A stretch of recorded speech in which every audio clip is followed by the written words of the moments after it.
Say it again. What did you say? I said somehow you pressed all those buttons in the right order. To make it sound so like now it was we're mixed actually properly. starting. We've had like 8 false starts. We've just been staring No, at this Matt is not waiting the for him to start. click record. We can cut anything we want. You know, we have the power. Okay. I'm not cutting anything. That's your problem. I did that for a while, and it just wasn't. What are you gonna push it? Now he's afraid. Now he's afraid to push it. I'm afraid. I already know this one does. Push it. What does it do then? Push it real I mean, good. Is it something I gotta remove? Whoa. No, okay. That would be great if you had a joke. Okay. It would be great if you had a joke. All right. I'm just going to get all think really hard about things to talk about while I get all the introductory stuff out of the way again.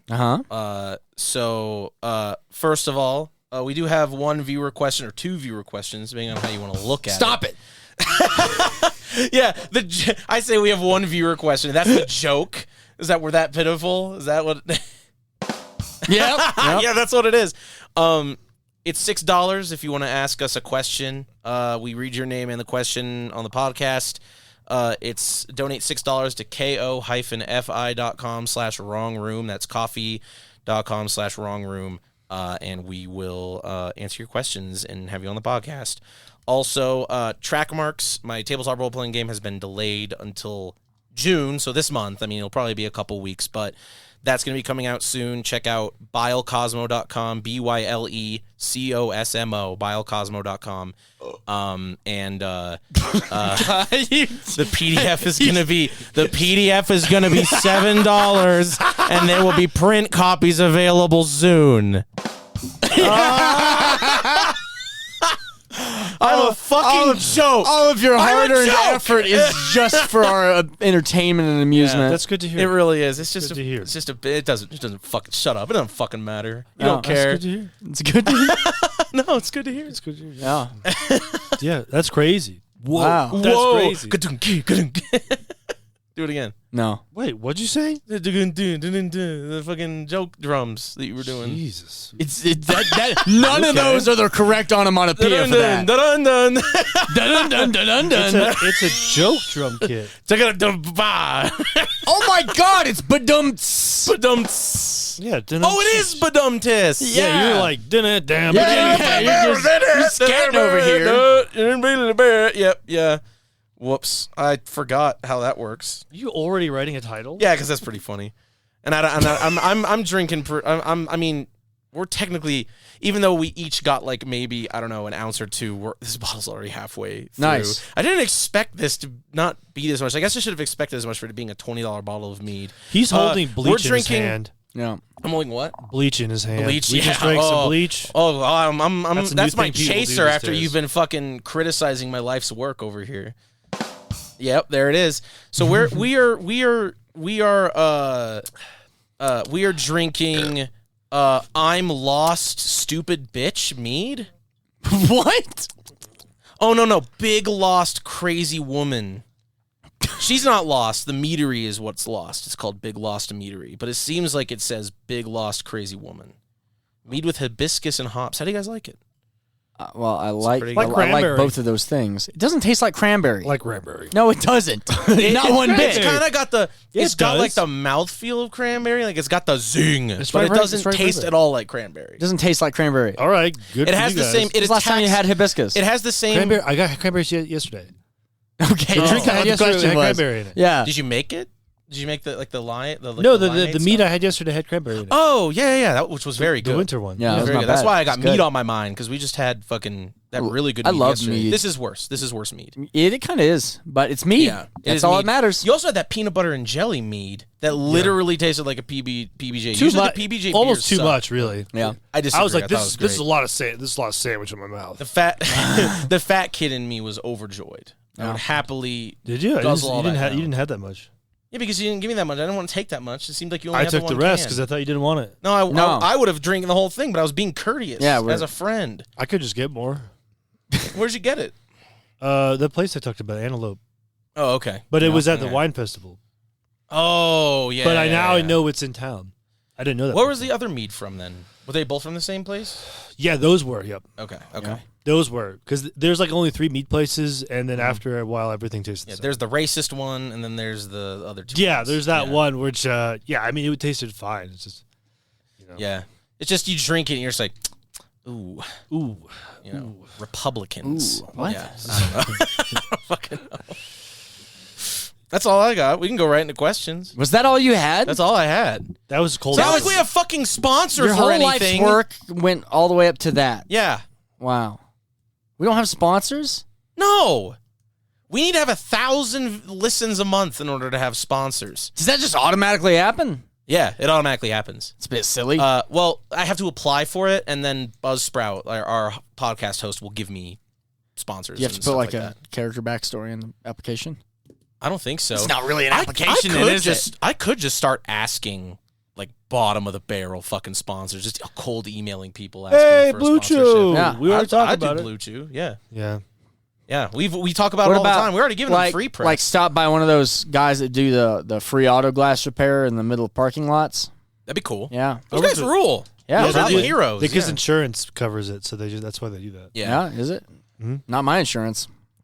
It probably still does. It's only one a year. Oh. So like I after I hit that guy with my car, I got like a new windshield, of course, and now I got a crack in it, and I'm like, well, now I have to wait. Yeah. Yeah. Yeah. Well, Okay. is it too big? The windshield? No, the crack. No, it's not. I mean, it's Colorado. get I'm big gonna. enough. It does. It's big, but I'm just gonna keep driving until a cop pulls me over. Yeah, And then I'll I replace have it. like 8 cracks in front of I've got a lot. Yeah. I bet because you both, especially you driving around in where you're at, Yeah. and then you I just get driving around attacked. for work and shit like that. Yeah, You get you just get attacked. attacked. I'm just getting attacked, yeah. There's just people throwing rocks at your fucking windshield. Well, It's true. You know, when you have fans. Yeah. They throw rocks at you. yeah. Yeah. Okay. Fans and they throw rocks at you. Yeah. Oh, Sam, I'm trying to get his attention. And they just throw a solid rock Hey, at your car. asshole! You're my favorite guy on the podcast. Huh. Yeah, breaks windows. And you're like, man, they love me. Hey, look, that's what I was gonna say. good You're perspective. getting attacked. I was gonna say that this has the same 2-hit bonus as cranberry. It doesn't taste like cranberry, but it attacks the same It's as cranberry, man. Let me 2 see hit it. bonus? I guess. It's a hit bonus, yeah. I don't think it has cranberry. Look at that. They have Spray this cranberry.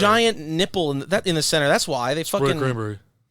What? Spray It's not Spark. No. It's neither of those things. Not even close. It has some kind of thing about its description. I don't care about that. I don't care either. I couldn't give Could less you of a stop shit. burping? As long as Like it's amazing because you it's like you save it for the pod No. because you don't burp any other time. Drinks. It's like that college humor bit about like these two guys are following their female coworker around all day, seeing if she'll fart. In retrospect, it's really weird. I think I remember that skit. Yeah, and then like she's almost about to fart, and then she doesn't, and then they're like, I guess women don't fart, and then she goes into the restroom and she goes into the stall and it lowers her into a chamber, and she's like, I remember this. She's Yes. like farting and Yeah. burping and I yeah, remember that. Yeah, yeah. I always thought that was really funny. yeah, it is Pretty sexist in retrospect, but Yeah, especially the stalking your female coworker around all day. yeah. Yeah. What are you gonna do? What are you going to do? What are you gonna do? It's what it is. I'm gonna fart. It is what it is. World's fucked up. Oh well. It is what it is. All right. It Well, is. I'm running out of it. Is let's what it try to is. get to some grounded, totally not messed up topics. So how about that first question? That should be pretty even keel. Pretty. Yeah, like, I don't normal. think. Yeah. Hang on. Let me pull it up. Let me pull it up on my phone. I got to log into the thing, and I don't think. Excited. I don't think it should be problematic at all. It should really get us kind of centered back in on the topic at hand. Yeah. What do you think the question is going to be about? Probably like how to balance encounters or something like that, right? That would make a lot of sense. Yeah. How about you? What do you think the question's about? I think we already did that question before, actually. No. No? We talked about published modules. Oh. What? Don't what I ask think us the how to question is? balance encounters. I know what the question is. You guys talked about it yesterday. Hey, god damn it! Oh, Man, you just You ruined ju- my joke, you so I'm just- going to ruin your joke. you just threw us You can do right it. under the cart wagon. Damn, all Look, of our look, sponsors are going to be pissed. Ben asked, fuck, marry, kill, goblins, kobolds, and Kender. I have Now, my answer.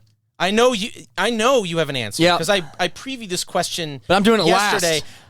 Because you said you had like a tight 15 of material. Well, no, I've got reasons, and then if you if you implore into why I have those reasons, I'm sure that I can go into the details. I don't want to go into the details. I would love not to go into the details, but I'm ready for it. You're gonna be going into the details. I'm just curious because for me, it's like really easy, prioritize logic. Reasoning for these three things. But you think it is so because you just made up your mind. You didn't actually put any deep thought into it. And because of that... I've been putting deep thought into this my whole life. Oh. Look, all right, you ready? I thought you were building track marks your whole life. All right, look. Which one is it, Jimmy? I could do more than one thing. What? Barely, but I could do more than one thing. All right, well, then you'll go last because I got my shit off the dome. You ready? Yep. All right. I am going to kill Kender first, obviously. Duh. You know what I mean? Like, no way. I'm going to fuck goblins because they're crazy in the sack. They sleep outside. They're like bandits. You know, who knows what... They're like little meth heads. So they can go for hours. Who knows what they get up to. And then kobolds I'll marry because, like, they got their dragon sugar daddy. They got all the nice layers and all the traps defending it and stuff like that. Like, if you're looking for land and money and shit like that, you hook up with a bunch of kobolds, suck their dragon king's dick, and you're set. You've got one of those correct. Okay, Matt. What? I can't even conceive of. If you say... Here we go, Matt. You're done. You're done. We go to Matt now. You can speak your piece once we've all put out our opinions. Okay. Yeah, Matt, what's up? I think I still also have to kill Kender because I think marry or fuck Kender. Just to me, Kender just sounds like a child. So they are children. They literally describe them as children. They are fucking halflings. The problem is people play them as children. They are halflings by the actual Dragonlance lore. You've seen that fucking like post where it's just like cropping out the fucking parts of the Kender description. That's like, this is not right. Sure, but that description is from 5th edition. No, it's not. It's from 3.5. 3.5? Yeah. I don't think so. Yes, it is. I don't think so. Because that was around before 5th edition came out. Well, the thing is, even if you're posting from a source book, that's not truly the source. Because the source would really be the Dragonlance novels. All right. Because the Dragonlance novels came before most of the source material for it. I see now where this is going to go when it gets to you. Well, let's just do Matt then, and then you can get into all that. Kender sounds too much to children, and I don't want to document me saying that I'll marry a Kender. Yeah. That sounds too close to a child. Yeah. So I think I have to. You're not even putting "fuck" in the same sentence. It is Kender halfling, not Kinder, as in the German for. Oh God, it is damn close. It's what very the fuck was close. he doing, man? I don't know what he was doing. It's too close. I have no fucking idea what was going through his mind when he made That's why I have Kender. to kill them first, and then I don't know. Yeah. I don't think it matters the goblin or like the reptilians. Well, you're wrong there. I mean, the kobolds got tails. Well, the They can do kobold stuff might with be their tails. stretchy. Oh my God! Would be based on now. If we're going for primary sources, if we're talking about fucking kobolds, I've seen plenty of art that confirms they are stretchy. Yeah, they're That's very what I stretchy. assume. So I figure like it's that or the goblin, but like either one. I mean, 5th edition goblins aren't Pathfinder goblins where they're people. Right, they're not people. So yeah, they're still monsters. I don't know. I guess I'd fuck kobolds. Also, I see that. I think that's. Because which one are you going to marry? It'd have to be the goblin last. Right. Oh, so look, I think that the rationale for fucking either kobolds or goblins is both sound. Goblins, it'll be like a trashy, high-powered, like meth fuck, and then kobold, it'd be very stretchy and accommodating, and there'd be a lot of weird role play, but it'd still be a lot of fun. But what happens if you marry goblins? What do you get out of that? I know they're just kind of left over. I think. But I mean, I guess they're not Pathfinders, so they're like You probably get bought into tribe mechanics because I mean, if you're marrying the right goblin, typically if you're an adventurer, then you're probably going for like chieftain level tier. I mean, if they like you, they'll just kill people you don't like. Yeah, that's pretty good. A kobold probably wouldn't do that. That's a good. It would actually be a lot of fun just to go and attack. Like you get all your you kill every Kender you see. Then you go get all the fuck out of your system in the kobold den, and you join up with a bunch of goblins, get drunk, and raid villages. Yeah, they still got like a family. Yeah, kobold kind of does too, but like goblins, it would just be like just a tribe. I like that. And then Kender, they're too close. The name's too close. It's. I don't care what the lore is. It's too close. Fair. I agree. All right. All right, well, if we have any other thoughts, we better say them now, because Casey's about to take up the next 30 minutes of the podcast. I doubt it. His what's that meme where the guy's doing like the equations on the whiteboard really fast, and it's like Casey explaining why he wouldn't kill Kender. Yeah. Casey It's very easy. It's very easy. You ready? Yeah, I'm ready. Kill goblins because they give the most XP. Kender or NPCs, they likely aren't going to give you XP, and if they're in the game, it's probably a DM that's using it as a DMPC, so you're not going to get very far anyway. God, You definitely can't marry a Kender, because then you're going to be living with someone with hoarding problems. That's true. That's horrible. So gotta kill the goblin. You gotta marry the kobold. Kobolds, out of all three of those, kobolds are by far the most loyal. By far the most loyal. They take care of their layers. If you want home security, the kobold's there for you. Traps. Yeah. Mm-hmm. Kobolds believe in doing as much work as possible for their community. And I believe as long as you put in that same amount of work, keep that second shift, split evenly between this kobold, you'll have a long and happy life. I said kill goblin because most XP, marry kobold. I'm also not gonna state the last one, but I'd probably say. Oh my God, that's. Listen, that's a dark path to go down. And a halfling is a halfling. A halfling is a halfling. That's all I'm gonna say. A halfling's a halfling. But a halfling's a halfling, but some halflings are worse. And this type certainly is the most worse. Who made Dragonlance? What's the guy's name? I forget. I don't know. Well, it's probably for the best because I was going to say they're going to be like, not the SWAT's going to come knocking down his door one day and we're going to be like, uh-oh, ooh, you know what I mean? But the thing is, even if you kill the Kender, they don't travel alone. If you take one life, they already believe they can take whatever the hell they want.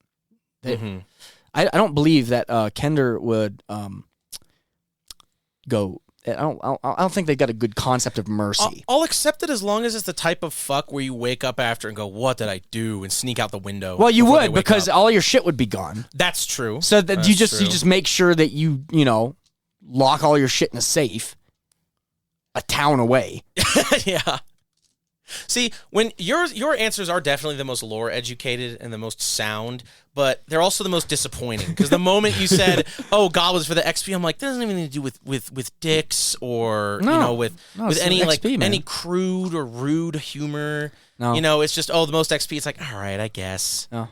Yeah. You gave an actual RPG answer. Well, it's to a the fucking question. goblin. I don't want to be in bed with goblins. Ingratiating goblins. God forbid I have to fuck one.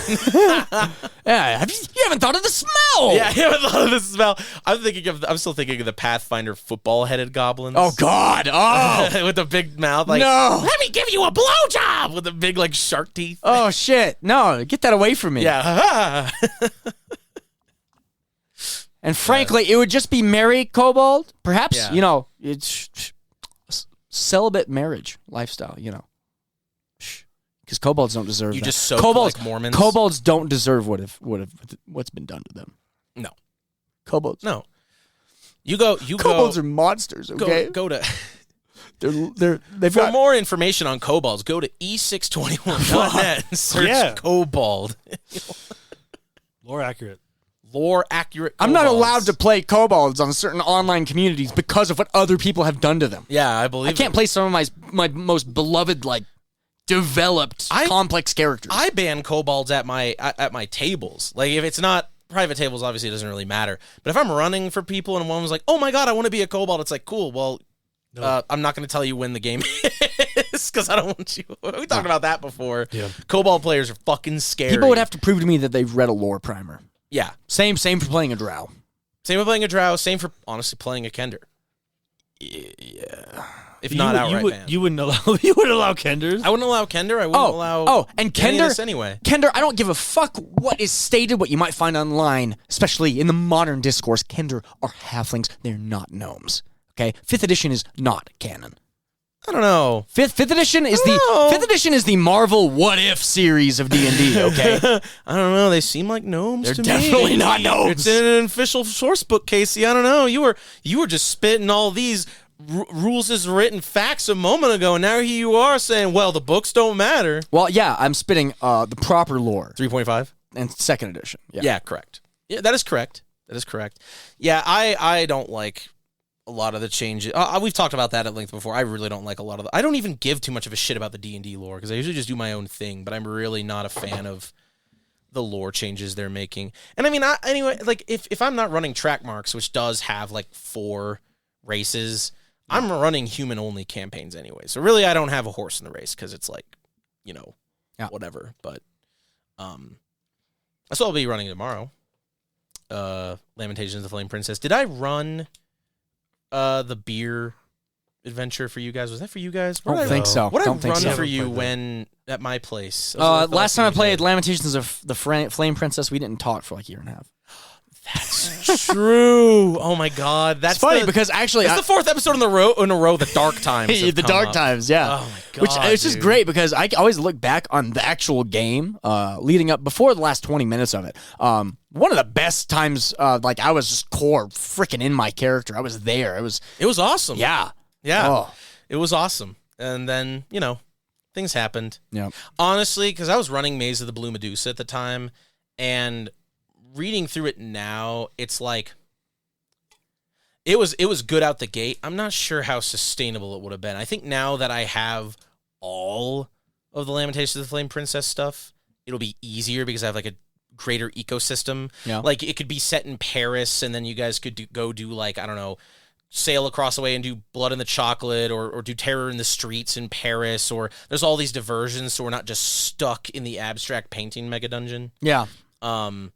So if I were to do that again, right now I'm just using Into the Odd to run Lamentations Adventures pretty much as one-shots because it's what I'm running when I'm not doing Track Marks. And Fermentum Nigrum de Sepulte is the one that I'm running tomorrow. I mean, that has been a pivotal game for me. I made Pentiment. Oh, yeah. You ran a game about going into a painting. That's true. I just changed it up. That's very true. Yeah, and it's very good you didn't say based on this, because then... No, it wasn't based on... Really? Yeah. Really, it was based on D&D mixed with Bob Ross and Blue's Clues. Yeah. That's pretty much... That was my goal. Based on what you told me, that is what it is. Yeah. Have you thought of actually writing that up and releasing it? No. No? I don't care. Okay. Well, all right. I mean, is that ever going to happen? Are you going to ever stream it again, you think? Is that a thing that's going to happen, or is the ship kind of sailed? Depends if I just got other more lucrative things to do right now. Yeah. Anything more lucrative than $0. Yeah. Well, and... I mean, I went back a few days ago. I was like, man, I wish the episodes came out better. But yeah, because of the fucking audio. There's just always something wrong. And even if all the tech was right, there was always something wrong. Like, I don't know. That sucks so much. I still have all the VODs. I mean, at least I didn't delete them, as it turns out. I've been backed up 2 times. So nice. At least you still have them. But yeah, it is kind of unfortunate. It was really cool. I think you could definitely just kind of like how. I mean, I like Exalted Funeral is going to pick up Track Marks, and I thought they were like in-house publishers and stuff like that. They're not, and me and Will have bought a lot of stuff from them. They're a fucking mess. I mean, I'm gonna send them the 25 zines they want, and then sell those and stuff, and then probably just not do it again. Like I have a whole plan, as I described earlier, to be doing it myself. Yeah. Because they want to take half of my money. Oh, and I'm God. like, hey, Exalted Funeral's a good name, but not that good. Fuck you. Yeah. You know what I mean? Like, I want all my money. I'm just going to do it myself. It's fine. I imagine you could also set some shit up, do some stream shit at your own pace. Maybe if I find the time. The thing with Pentiment is, and there was already discussions of like anchoring it down. Pentiment is designed, the whole design philosophy of it is to have it shapeable to whatever the party, the players you have at the table are not expecting. Yeah. That's it. If I started writing down actual lore and grounded locations and stuff, it'd just feel like a different...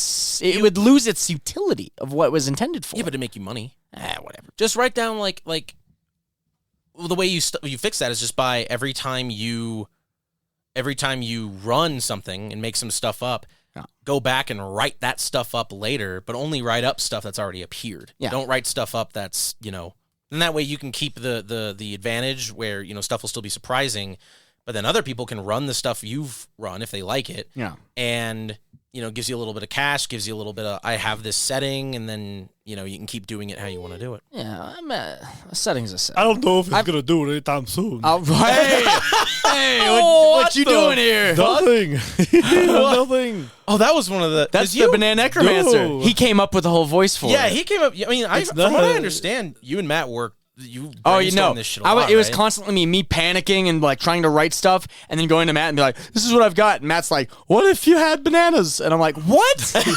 Are you out of your fucking mind? You see how stressed I am? And I'd walk away, and then 10 minutes later I'd come back and be like, what do you mean bananas? My banana mancer. I have bananas. I'm banana mancer. Yeah, Ditzo was. What's your favorite part of all of that? What was your favorite thing? Favorite element? I don't remember the beginning. I don't remember. Maybe just the stuff that directly mattered. I think the stealing plant. The stealing plant was really cool. That was always the funniest thing. Probably one of my favorite things was that I developed was the Lonely Mountain, which was actual. It's just beware of Lonely Mountain as a sign. So making direct Hobbit reference, but then the whole thing is that it's a mountain with all these rocks that are really lonely, so they see you and they want to hug you, but they're all trying to hug, so then they just cause this avalanche. That's hilarious. Yeah, it's so abstract. Yeah. I mean, I do see what you mean by how hard it would be. It was just mainly as a joke. Nothing was really set down in stone. It would work better as it would work better almost as how like Yun Suin is made. Yeah. Just completely, you have generators, they're all thematic, allow you to build the world as you go. That's how Pentiment should be. Do you hear that? Will just had an orgasm. You mentioned Yoon Swin. I delved pretty deep into it. I'm kind of second edition kind of wish came out. I know. I didn't have any money at the time. Yeah. But the PDF would be around. Just looking into the original source, I was like, wow, this is one of the coolest things I've seen. It is like one of the most legendary setting builders in at least the DIY RPG community, if not the whole thing. We're still waiting on UVG second edition. That's going to be a ton of fun. Yeah. Same sort of deal where it does kind of give you this palette that you can paint from. Although your Pentiment's different because it took place in a literal painting. Yeah. I liked your streams and I liked your setting because I felt like it was because I think I've said before, Acquisitions Incorporated is my favorite D&D Let's Play. Yeah. And at least it during the 4th edition era and then the first 2 seasons of C-Team. Then eventually what happens with each of these series is they got too high in production value and then it was just we just do it every fucking what's their goddamn every con? convention. Yeah, every convention and it's high, and I'm like I don't give a shit anymore, but they are fun for what they are, but it felt like Acquisitions Incorporated on crack. Yeah. Because Acquisitions Incorporated is really tongue-in-cheek and whimsical and kind of punny. And you were just like, what if that was just the basis for the entire game? Yeah.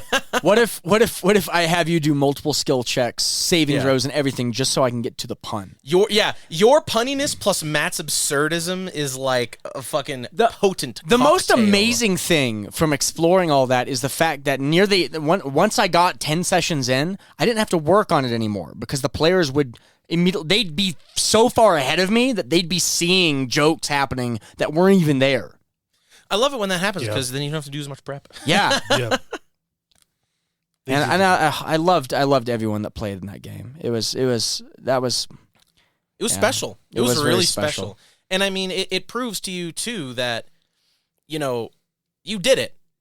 Like you did something that and did it well enough that people can only dream of. And it might not have ended up being Critical Role levels of stuff, but there's something to be said about, I can do this.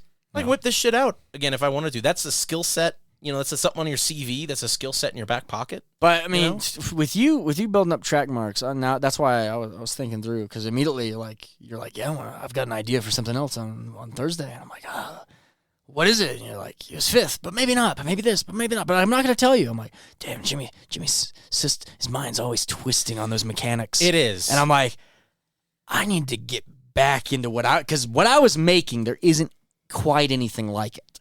Right. There's not a game that's supposed to be built to incentivize you to have your character and everyone else at the table fail. Oh, you're talking about your 2D20 game? Yeah. Now, okay. Yeah, like, I mean, we all know I'm a notorious, like, system hopper. Oh, but yeah. a part of that is because, like, I'm always thinking about design. I'm always thinking about, I came up with 2 alternate rule sets to Lamentations of the Flame Princess, and then I hid them on the Biocosmopolitan. One, because I want to just have that be track marks and stuff. You can still access them through if you find the Reddit post or whatever, but also because I'm like, yeah, this is good, but not good enough. Mm-hmm. You know what I mean? And I'm always like, track marks is the first permanent thing I've really done. The reason why I'm not running it tomorrow is because we have maybe 15 minutes worth of a session left. So it's kind of hard. It would be kind of hard for me to be like, all right, we run the 15 minutes and that's it. You know, like I need to actually get the onboard adventure for the game is all play tested out. So I actually need to get more stuff. But yeah, it was percolating in my head. I kind of dumped the idea because it would have just been another permutation of Lamentations and I probably would have ended up having to hide. So I'm just like, fuck it. I'll run it straight up. I'll run it into the odd just so it's really, really rules light. But yeah, I think it's a good thing. I don't know. Like the game design headspace is really, and I don't want to say like designer headspace, like, oh yes, I write tabletop RPGs and I'm better than you, even though I do and I am. But no. It's like well that headspace is crippling, right? Just to be in your head sounds just like you see things. I'm just like, yeah. You look at somebody and they're like, hey, you go up, you're like, hey, I like this coffee, and they say one thing wrong. You're like, I could design a better person. I am God. You messing up my order, I think God failed you. Like that. That's what I assume it's like. Not going to make it. Yeah. No. Yeah. It is. It is. I think that's true with any, because if you're in a heavy like mechanics and systems headspace and you're obsessive about that, like I've been for the longest time, but then if you even go into like a story driven narrative, like I'm writing hundreds of pages of like backstory and setting info, that can also be crippling too. I think try writing books. Yeah. Try writing stories. I've tried and I gave up. You know, I got my degree in writing. I make a living writing, but I don't do the creative writing that I thought I would do because it's grueling. I can't get in that headspace. I found a different headspace to get in. Yeah. But either way, it's like the reason why I'm kind of pushing, I'm pushing you to maybe publish some stuff, because you've pitched some ideas, is because these tendencies of mine have been increasingly getting tempered the more I have at stake, because Trackmarks has a due date. Yeah. I had to buy art for it. I have to turn a profit. I have plans for print stuff. I have plans for maybe an eventual Kickstarter. We'll see. Yeah. But the more that I'm doing that, the less I can just, but I want to tweak this. I want to change this. And I want to go switch to a different system. I want to do this and do this, because it's like I have too much skin in the game now. Yeah. I have a thing that is done. I mean, and I think I have a thing that I have to finish. I've got a similar pressure when it's coming to music. Because, like, I used to, is lyricism correct or whatnot? No, once I fit something and we play it right twice, that's how it is. If I start fucking around with it, it does, it just slows everything down. I'm getting actual deadlines down. I've got videos that have been recorded. I think the Sigma grind set, the fucking, I think the money-making grind set is useful for that reason. Because if you are... Because, of course, I'm making track marks for all sorts of different reasons. I love it. It's fun. People love it. I have a lot emotionally invested in all this stuff. Yeah. But when I've reduced it to, it needs to make money. It needs to make its money back. It needs to turn a profit. Then a lot of these decisions have become easier. It's not like I've completely detached from the game. Yeah. Obviously, all of the good rules design and setting building and stuff that I have is still in there. But when you, like you're saying, like if you're a band and you have performances and you're getting paid for gigs and you have to pay for practice space and you have to make this stuff worth it, if you're able to reduce it to, I just need to put something out that is going to work, that is gonna get bought, that's gonna pay the bills and stuff like that. I think all of the other passion and all the other creativity and all that stuff you're doing is just going to kind of funnel through, Get refined over time. Yeah. Yeah. Because it's almost like you have to. It's almost like if you don't get in that mindset, then you're always going to be spinning your wheels in an entirely creative zone, which it's fun and it's fine. You could do that if you want, but spinning your wheels in a creative zone, that doesn't end. No. There's no end. It's forever. It's constant. It's very constant. What was if you had to write something? If you were going to release an RPG product, what would it be? What do you think's missing from the world? What's missing? Yeah. What's something that you want to? You can make a book. Bing bang boom bam, bing bong bing bing bang. I think skibbity doo bop. I don't know. I think that you would probably write almost like a self-help kind of book for role-playing games, which would be stop playing the game. yeah. It'd be about how to. You should try and play as many games as possible, and each time you play them, don't play them the way they say you should. You absolutely really. I think that would be a good I could see that as being one of those blog posts that makes it into the canon. Yeah, you could definitely come up with a very good, completely system agnostic role-playing self-help guide. Get a picture of you in a toga, fucking levitating, you're like with a third eye on the front. Yeah, I'll be unironically serious, and then people will be like, "This sounds like a joke." I'm like, "No, I live this," and then I post a fake documentary. You're signing the books, and you're like, "I'm living my truth." Are you role playing correctly? Someone was asking me last night about the game that I played, and I was like, "Yeah, I almost killed my friend's character again." And they're like, "Oh, really? Wow, that sounds horrible." I'm like, "Oh no, this happens all the time." And really, I'm very comfortable with it because he always comes out on top. I'm always almost dead. Yes, always dead. Almost dead. Well, always come out on again. top. Always you get benefits from the game that weren't even written in there. It's true. That's the sweet spot we talked about that before. That's the sweet spot. Is you're always on the brink of death, but you never die. You're always putting yourself in the action. That you're always putting your life on the line and putting yourself in the action, but you're doing it in a way that you don't end up getting the whole party killed or something like that. That's the ideal way to play, I think, is always to be walking that line. That's why I had the most fun playing Ostap back then, because that was my most fuck with everyone's character kind of character. I think we had this exact line of conversation. But Kurgus is probably my newest, but it's very anchored in a sort of philosophy. It's kind of playing Kurgus is I've built the character to be as optimized for my own self-survival. And so because of that, I make non-optimal choices for everything else in the game, which I've never done before. Mm-hmm.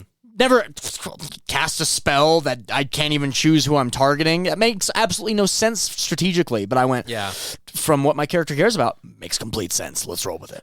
I think we talked about, in the last episode, actually, I believe, we talked about sort of the same thing, all of us, where it was like, especially in your Pathfinder game, where it was fun to do that in 3rd edition in Pathfinder because there was a lot of opportunities. It's funny, because the game was so balance-oriented, that made a lot of opportunities to not play the game. Yeah. Which I kind of liked. Mm-hmm. 3rd edition, if anything, was the game that was the most fun to do mat style. Yeah. It was the most fun to play anti what the game expected. Yeah. I would argue. If I would write something, it would probably, if I went back to DMing, it'd be writing the Ghost Adventures as like a campaign. Mm-hmm. Oh, you should. Yeah. That'd be awesome. I've had several, every once in a while I'll write various not one shots, but progress through a campaign every once in a while. Yeah. I still do it every once in a while. You've dabbled. And they've been successful. They've been good sessions. I had 30 of them I wrote that I never used. Wow. Just outlines. Yeah.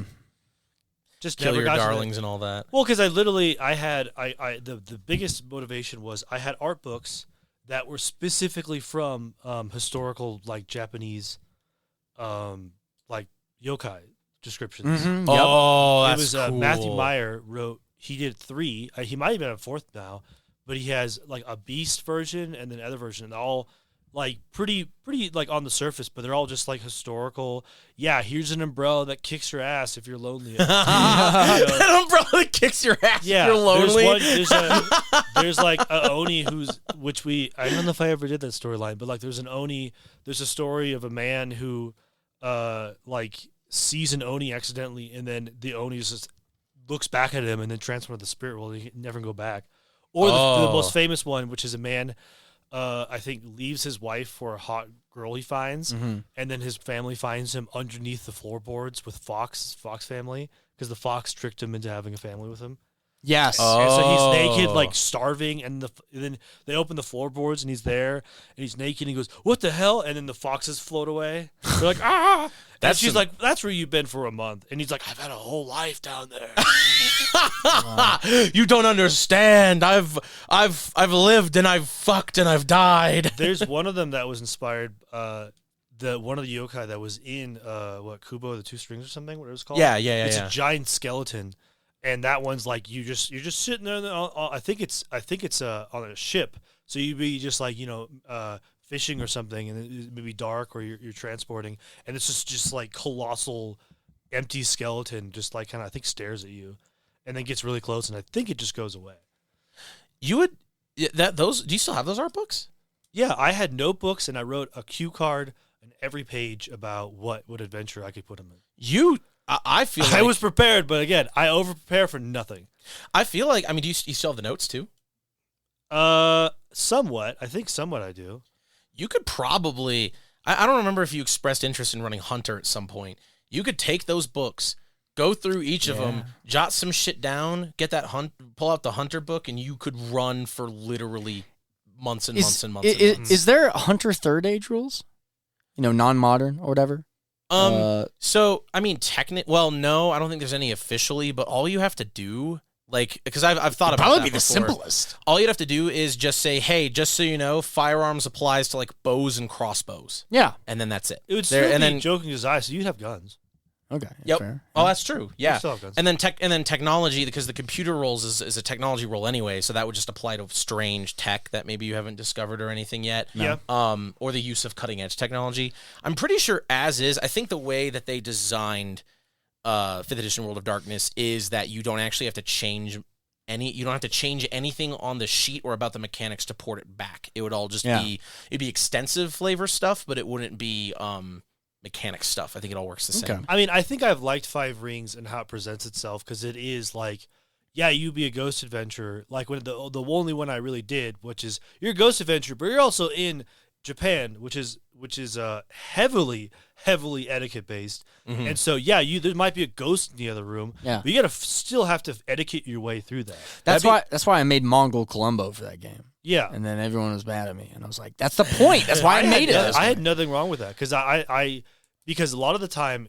foreigners get more leeway for things. Yeah. While Tiemann was the official, and he was the one that was trying to get in, and he was somewhat doing it right too. But yeah, it's when you assume different things is when I'll fight back, and which is it's like if you assume correctly, I will give it to you. That's why I think that would be perfect for Hunter, because 75% of a new Hunter game is supposed to be kind of learning about and doing this song and dance with your quarry before you're even able to get rid of them. So this idea of you playing these yokai and giving us no info, and it's like we have to do research or role play with it and just find out what is the exact way we need to interact with it in order to get close enough to defeat it. Yeah, maybe. So you could literally just pull out those art books and pull out the Hunter book, maybe take down some notes, and then run Hunter forever. Yeah. You really could. Or just run it with the thesaurus. I could. Yeah. With the Earth system. Yeah. I could do that. I mean, that's what it describes. I mean, because the yokai books were great, because they literally said habit, when do you see them, and so it's literally like a Pokedex. Oh, yeah. That's why it was written as like a Pokedex. Dude, So literally you just look at it and you go, what situations could someone find them in? And then what's the interesting situations that Mushi had? I'm charging you now. You need to make Hunter yokai. And I had to learn another system. Hunter's not even that hard. It's not that. So It's you've already just learned darkness. Okay, I guess so. Remember, it's the fucking. It's literally like the D10 dice pool one, and then sometimes you have orange. Maybe dice. if it's easier. It's because even rings is not hard. I just never feel like I just need to run it. Yeah. If we weren't so busy, I just would run it more. Wow. I would Ben love said to be in I that could Hunter I game. could just pick a different slot and just run it that time. Yeah.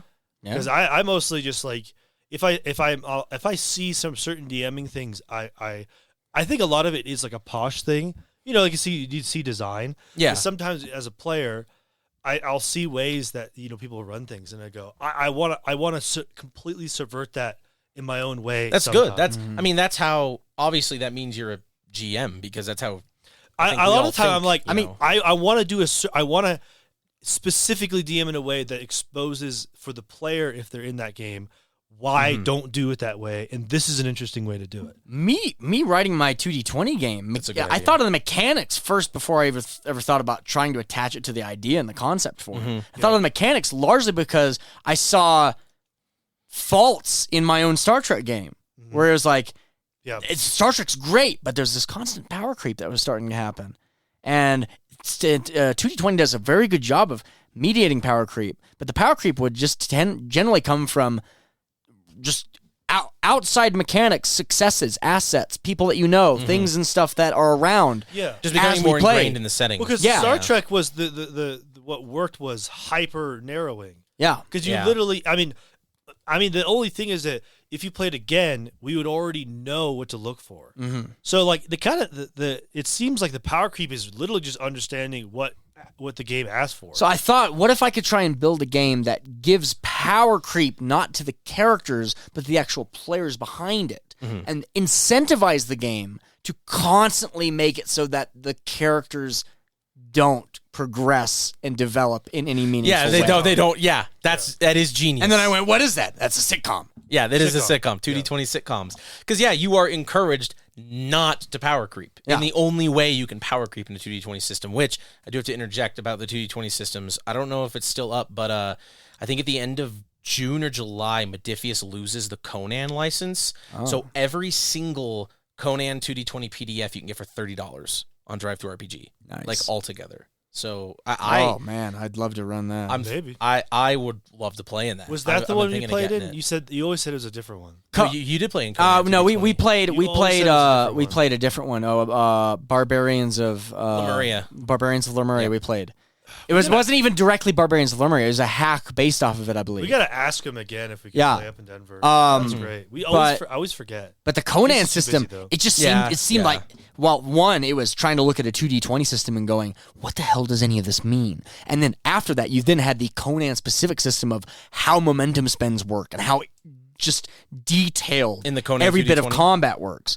Now, having run a 2D20 game, the only hard part to tackle is probably the momentum spends. You should I mean, I'm sure that they'll be available somewhere, but I think getting those PDFs might be a really good idea, especially because that includes adventures, lore, like 12 source books. It's like fucking that's nice. It's I think from what I understand, that's the game that put Modiphius on the map. It's like widely considered the best of the Conan games, just like the Star Trek one is considered the best of the Star Trek games. I'm charging you with the fucking Yokai Hunter thing. I'm charging you with your 2D20 game. I have learned so much from the process of developing one of these projects, and then having the ability to then have something you could always run forever. Yeah, something in your back pocket. It's very nice. It's very useful. I'd have to say, Jimmy, Trackmarks feels like the most tactile game I've ever played. What do you mean by that? Tact. It's funny because tactile typically means really physical, very interactive. But you don't do any of that. It's you run your games bare bones. You got your sheet. That's all you need. No, just fancy dice. Not even a damn screen. It's tactile with how my mind works as a player because it's so focused on situation, equipment, and choices that there's no proper way of going, well, I know my character can just make my way through any of these circumstances because now I've got these types of spells and I've got these items and stuff that protect me. No, how you've built the system makes me go, oh, I'm covered right now for probably any of these half of situations. But how long is that going to last? So, I mean, essentially it sounds like it's like every choice means something. Every choice means something. And that's the biggest compliment I could ever receive. I'm always looking into the environment for what advantage or disadvantage is coming next. Which is, I think it should be a game that people play before they play fifth. Yeah.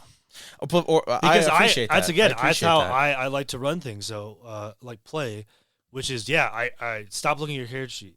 As we said. Yeah. And if your game is what's your situation and you're looking up at other players and not your character sheet, yeah, I mean, you might look briefly, but you already know the 5 things you have. I think what's important is you teach people how to play it. 100%. I totally agree with that. And I think I like to kind of build off of the whole don't look at your character sheet thing. The way I've heard it said is looking at your character sheet is a lose state.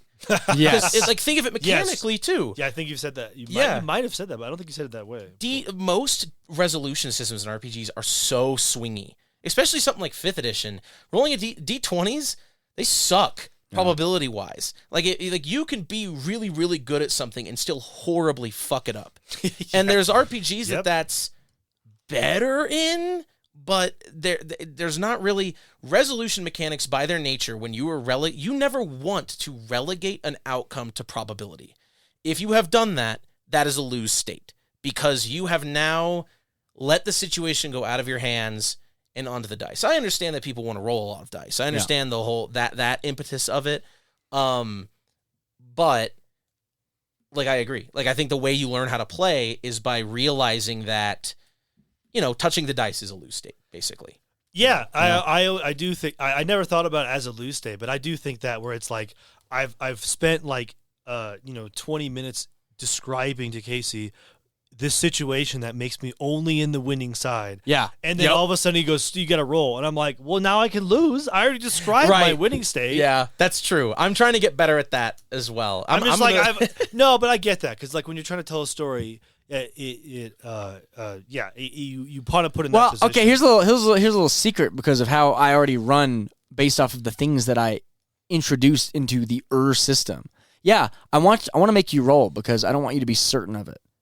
Typically, after the way you've described it, I can only ever think of a very small demotion of results from it. That's also true. I was gonna say that I suppose even if it does come up to uncertainty, it at least failure won't be nearly as bad as if you hadn't prepared at all. Yeah, but it's just one of those things you encounter sometimes where it's just you'll be describing your win state. Yeah, and then you're like.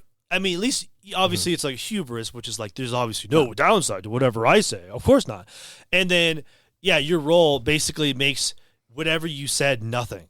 But sometimes it's the opposite, where you think that you've got it all figured out, and all you're doing is saying, "I've got spaghetti. That should win." And I'm like, "There's no fucking reason that should win," and I wouldn't allow it in one damn reason. But I have to roll a die here, so I'm going to roll the. God damn it, the spaghetti needs to win now. I honestly had no idea how any of this. It works both ways. The spaghetti was pure random. Your Ferengi wheelbarrows of spaghetti. No, I literally, but when that session started, I said, "Hey Jimmy, I'm going to mess with the replicators."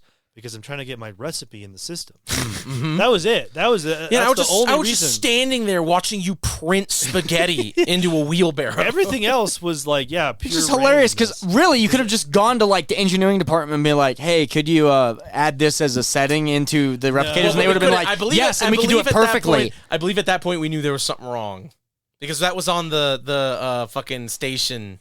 Yeah, it was, but I'm pretty sure he got the wheelbarrow of spaghetti before you guys entered the station. Oh, you did? Yes. Yeah. Oh. It was always the start of everything. You need a spaghetti lab. No, because I wanted to cork it, which is, you don't ask permission. No way. You just do it. True.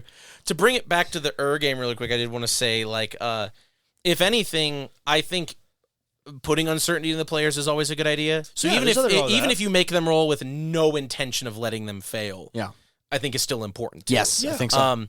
But so Into the Odd, which I'll be running tomorrow, is very free Kriegspiel, and a big tenet of free Kriegspiel is you really only roll if there's disagreements on the fiction, and that's what I try to think of now. I'm trying to get better at it. Instead of rolling dice for dice sake, I think if someone describes something to me and I think, do I disagree with that at all? If I don't, I should just let it happen.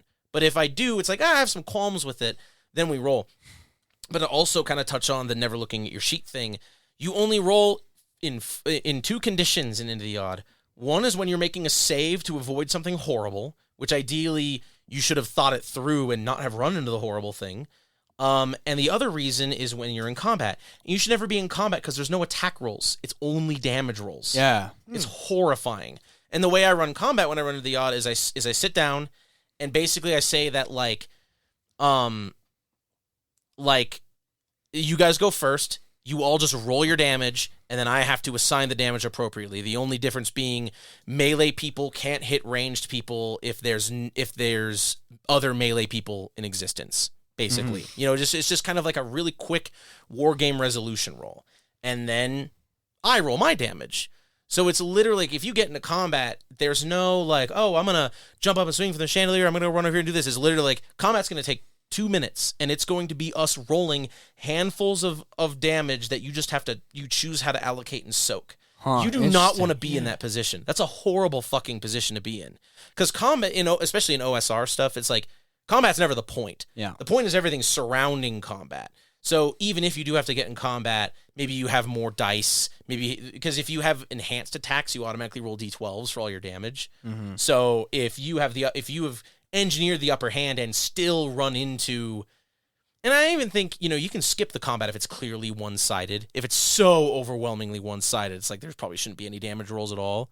I don't know where I was going with that, but yeah, I like stuff like that. I like agreements with the fiction. I like not looking at your sheet. What were you gonna say? What'd you say, Matt? I'm sorry. What are you gonna say, Matt? Oh, I was just gonna say it's like combat is a backfooting. Yes. You couldn't think around it like you were saying. Yeah. So 100%. this point actually, this is something that I still have to try and figure out the right way to tackle for my 2d20 system, because really, dice rolls aren't for conflict resolution. Dice rolls for dice rolls are supposed to act more like improv prompts. See how something rolls to then see how you're supposed to react to it. Yes. Conflict resolution is supposed to be trying to be ingraining it into the writer's side, which is the actual dispute over how a scene or the fiction of something is going to go. Right. That's something I still have to tackle, because I'm really wanting to try to separate that as much. Really making it, instead of you getting into your character and trying to make it like, how can I make sure my character survives? It's instead you as a player taking yourself as a writer and going, how can I make it so that I have more leeway in the next scene or in scenes to come or the next episode? Whatever's going to happen to your character, it's got to be bullshit. Right. Either way. That is interesting. It really just shows, I mean, it shows that's the difference between, when you talk about the difference between like a gamist or simulationist system and a narrativist system. I think it's people say GNS theory is bullshit. I don't agree. I think it is important to think about games in this way. It's like, how do a game's mechanics run? What does the game try to simulate about how the world functions, and what is the story that is driving it all? Yeah. And in each format, dice will mean different things. Because in gamist systems, dice are just a way to interact with mechanics. In simulation systems, it's probably, you can't feasibly simulate everything in a system, so that's in the case where you're rolling dice just when you're not sure something's fucked up. Yeah. And a narrativist system using dice for prompts, almost like and I hate to say it, PBTA game, makes a lot of sense. PBTA? Powered by the Apocalypse. Oh, yeah. It's fucking dog shit. No. Yeah. No, I don't want any of that. No, you don't want it. No, you don't want any of that. Mm-hmm. But that is an example where every role you make is a move, and every move has 3 prompt outcomes. That is, in essence, what you're describing. You're describing like, and I think it doesn't feel as bad at the table if you're playing a system where you understand, like Burning Wheel. You understand that either way you're going to get what you want, maybe with some complications, is going to move the story forward. So you don't really mind failing. Yeah. Because it is basically roll for story. You have this situation, you're resolving it with this skill, and there's a complication. Yeah. That's the story beat we're going to role play. Keep 1% and it removes the player character connection of I mean, I can't find the right word for it, but how much time you invest into something, the paranoia that comes from the possibility of losing it, because your character only ever dies by your own choice, basically. Yeah. Because you always have a persona to spend. The worst consequence, which is I don't get to play the game anymore in the familiarity that I've built, that's not there in Burning Wheel. Unless you choose it to be. I almost feel like death should always be a choice. Yeah. It's just the way you do it is different. Because like the way I do it in track marks is if you're at 0 hit points, you can't act, move, or be moved. So everyone else decides whether you die because they abandon your character. And that's they will kill. They would abandon you. Yeah, they would 100% This party will abandon you. But that's definitely, you're not going to suddenly die. The only time you're going to die is when your friends decide you're not worth it. Oh. And that's a way darker way to look at death. The thing is, it's great that you've ingrained that. I think that can easily happen in our games because we've played enough track marks and we know what it's about. Yeah. We know when it comes down to if we're going to play the game faithfully, none of us should really care that much about each other. Yeah. If you're introducing track marks to a brand new group of players, maybe not brand new because of course then you're going to have I mean, I guess I make a lot of justifications of, well, it's what my character would do, but it's a lot different than the early stages of it's what my character would do. I'm chaotic neutral, so I steal from the party. Because typically, it's what my character would do means it's what I want to do with my character. Yeah, absolutely. Which I like a lot. And, like, it's always about walking this tightrope, right? Like I mentioned that before, where Trackmarks is one of those games where you're probably going to survive, but if something goes wrong, everybody's probably going to die. Yeah. And same way that like no one's probably going to leave because it is more advantageous to have more people. You know what I mean? It is more advantageous to stick in a party, but the moment it's no longer advantageous to do so, everything's going to fucking fall apart. Yeah. So it's this really tight balance of everything is going fine to everything is not going fine. And you kind of have to keep yourself on either side of it. It's cool. I like and I do like that. I very much like the idea of my character being my avatar in the game. Yeah, I want them to, be. And I know you're talking about things you want to see your character do specifically and explore that character. I'm kind of the opposite. But for me, it's like I want to look. This character's my avatar in the game. I mean, I meta game like a motherfucker. Yeah. I don't know what I'm saying. This mead's catching up to me. This dumb, lost, stupid bitch is really catching up with me. Oh God. Yeah. No. Yeah, I was kind of saying the opposite, which is early people when they say it's what my character would do, it's what they want to do with their character to make sure that they do something cool and they feel fulfilled. At this point, with how I say it's what my character would do, it's me going, regardless of what I would wish to happen, I'm going to follow the letter of what I wrote my character to believe and do, and follow it to the letter, even if it means I don't get to play that character anymore. I like it. And that kind of runs up on some stuff we talked last time, I believe. That's true, I believe. Yeah. So go back to that because you were talking about your shroom guy last time, the fucking out of the abyss guy. Right, yeah. All those characters that I retired 3 characters in the campaign. This recording session happened very soon after our last one. I think that's why this keeps happening. Yeah, probably, maybe, which is fine. Anybody else have anything else to? Yeah. There's the joke. Do you have anything else to say? Last word. Yeah. We've been careening for a while. Just turn it off.